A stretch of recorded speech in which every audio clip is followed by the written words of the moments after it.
ગઈ તારીખ 24/6 રોજ કમલાબાગ પોસ્ટે ખાતે ફરિયાદી જયમલ મકવાણાએ અમોને ફરિયાદ કરેલી હતી આરોપી તુષાર અને અમિત વિરુદ્ધમાં.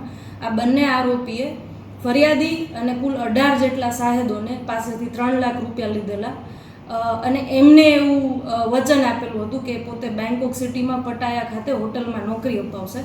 જ્યારે આ બંને આરોપીઓએ આ પ્રમાણેનું કોઈ પણ કાર્ય કર્યું નથી.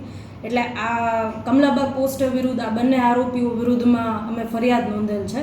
બંને આરોપીઓની તપાસમાં પોલીસ હતી અને ટેકનિકલ રાહે અમને અમિતની બાતમી મળેલી હતી. એટલે એલસીબીની ટીમમાંથી નટુભાઈ, વિરેન્દ્રસિંહ અને મુકેશભાઈ આ કાર્ય માટે તાત્કાલિક નીકળેલા હતા અને એમને આ આરોપીને દિલ્હીની સ્મોલ ટાઉન હોટલ ખાતેથી પકડેલી છે.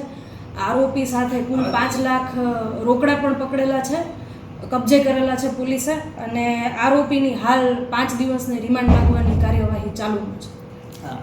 જે આરોપી પકડાયો છે એની વીમો શું હોય છે અને દર વખતે કેટલી વખત? હાલમાં તો એમને તમામ જે 18 સાહેદો છે એમની પાસેથી 3 લાખ લીધેલા છે. અમુક રૂપિયા ઓનલાઈન પણ ટ્રાન્ઝેક્શન થયેલું છે. કુલ એમણે આ બધા સાહેદો પાસેથી 57 લાખ જેટલા રૂપિયા લીધેલા છે. જે તપાસમાં અમે ફરિયાદ લીધેલી છે એમાં 2 આરોપી મુખ્ય છે. આ સિવાય આગળની તપાસમાં અમે જે મુખ્ય આરોપી છે તુષાર, એની પૂછપરછ કરીએ પછી અમને વધુ ખબર પડે કે આમાં બીજા અન્ય કોઈ આરોપીઓ સંડોવાયેલા છે કે કેમ. તુષાર હાલ સાયપ્રસમાં છે એવી અમારી પાસે બાતમી છે. વધુ અમે એની બાબતે અમે LOCની નોટિસ પણ કાઢેલી છે અને એની બાબતે અમે વધુ તપાસમાં છીએ. અમે 5 દિવસની રિમાન્ડ માંગેલી છે. કોર્ટ પ્રોસિજરના આધારે કેટલા દિવસ મળે છે જોઈએ. અમે આની બાબતે ખાસ કરીને SP જાડેજા સર દ્વારા ઘણા બધા સેમિનાર પણ લેવામાં આવ્યા છે.